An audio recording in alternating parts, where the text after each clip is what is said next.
ইস, আমি যদি দেশের প্রধানমন্ত্রী হই তবে সবার আগে এই পরীক্ষা ব্যবস্থাটা তুলে দেব। 1994 বিতর্কে অংশগ্রহণ করছেন 6 জন।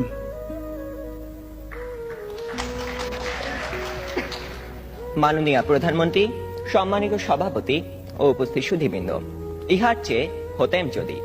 অনেক কিছুই তো হতে ইচ্ছে করে, কিন্তু বাবার অত্যাচারে কি কোনো কিছু করার বা হওয়ার সত্যিই জো আছে? এই তো কদিন আগে বাসার সবাই মিলে নাটক দেখতে বসেছে। আমিও পরিবেশের গন্ধ শুকে আস্তে আস্তে এগোচ্ছি কোন রকমের দর্শকের সারিতে জায়গা দখল করার জন্য। অমনি বাবা গুরুগম্ভীর কণ্ঠে আদেশ জারি করলেন, 2 দিন পরে তোমার পরীক্ষা, এখন তোমার এসব নাটক ফাটক দেখা চলবে না। কি আর করা, দরজার চৌকাঠ থেকেই ফিরে যেতে হলো। যেতে যেতেই শুনতে পেলাম নাটকের ছেলেটি তার বাবাকে বলছে, আমি এবার পরীক্ষা দেব না।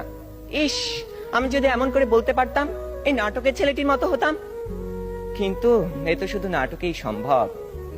আবার স্কুলের কথাই ধরুন না কেন, সব সময় পরীক্ষা লেগেই আছে। ক্লাস টেস্ট, সাপ্তাহিক, মাসিক, টার্ম, এবং আমাদের স্কুলে আরো একটি পরীক্ষা আছে, পপ টেস্ট। অর্থাৎ বলা নেই কওয়া নেই, স্যার ম্যাডাম ক্লাসে এসে দুম করে বললেন, তোমাদের পরীক্ষা নেব।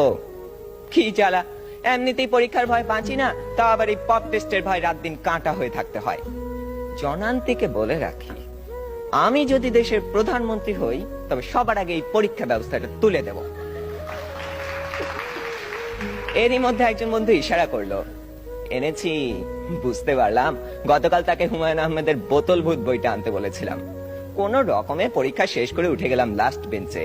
দুজনে মিলে মজা করে পড়তে শুরু করে দিলাম। গল্পে আছে হুমায়ুন ভূত পোষে, তা আবার বোতলে করে পকেটে রাখে। সে ভূতের খাবার চাঁদের আলো। ক্লাসের একজন যখন একথা বলে দিল, তখন অঙ্ক স্যার বোতলটা নিয়ে ভূতটাকে এক ঢোকে পেটের ভিতর চালান করে দিলেন। অমনি স্যারের পেটের ভিতর গুড়গুড় শব্দ উঠতে শুরু করলো, আর তিনি হেঁচকি তুলতে লাগলেন। দম ফাটিয়ে হাসতে যাব